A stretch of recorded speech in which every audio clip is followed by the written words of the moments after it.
Welcome to this first lecture in week 4. So in this first lecture, we're going to look at the choice of market and specifically at the attractiveness of a market. How does this all fit in to the overall process of entry? So planning entry starts with figuring out if your firm can even start thinking about entering a market. Do they have the resources? Do they have the financial resources? Do they have the managerial resources? Are they in any way unhappy with the current business? If that's the case, then thinking about entering a new market might be a good idea. In a second step, they have to choose which market they want to enter. And we're going to look at that in more detail. If they've decided which market they enter, they have to choose an entry type, which we're going to get to later. And finally, they have to choose an entry strategy. But for now, let's focus on the choice of market. The choice of a market means that we're going to look at the attractiveness of a particular market and see, well, does it make sense for us to enter an industry, enter a geographical market that we've just analyzed.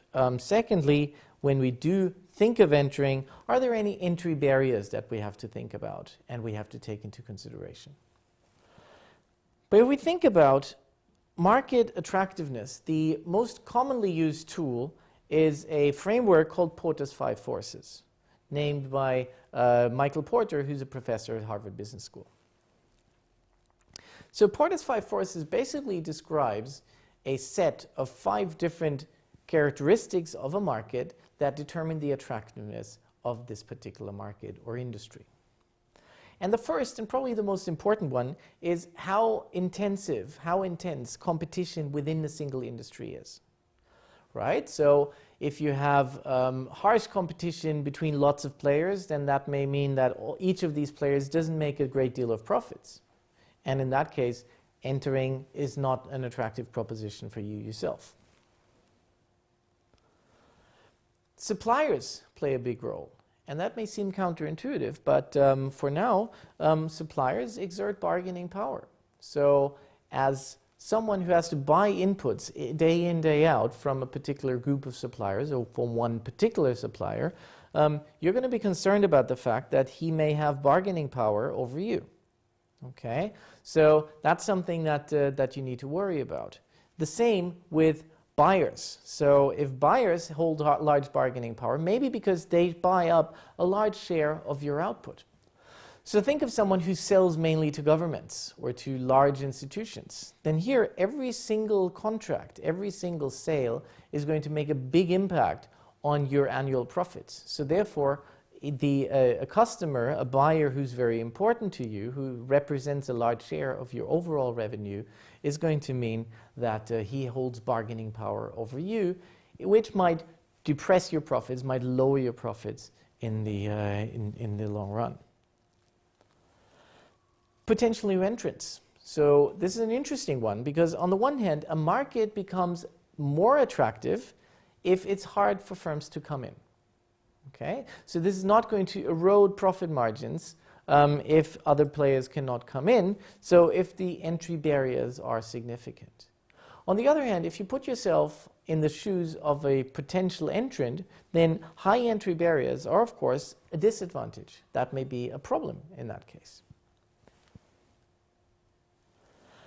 Finally, substitutes. The role of substitutes is an important one because if you can replace whatever you're currently selling, whatever is currently being sold in the market, by something that's very close, something that's very similar, then the industry itself might not be an attractive one. Why is that?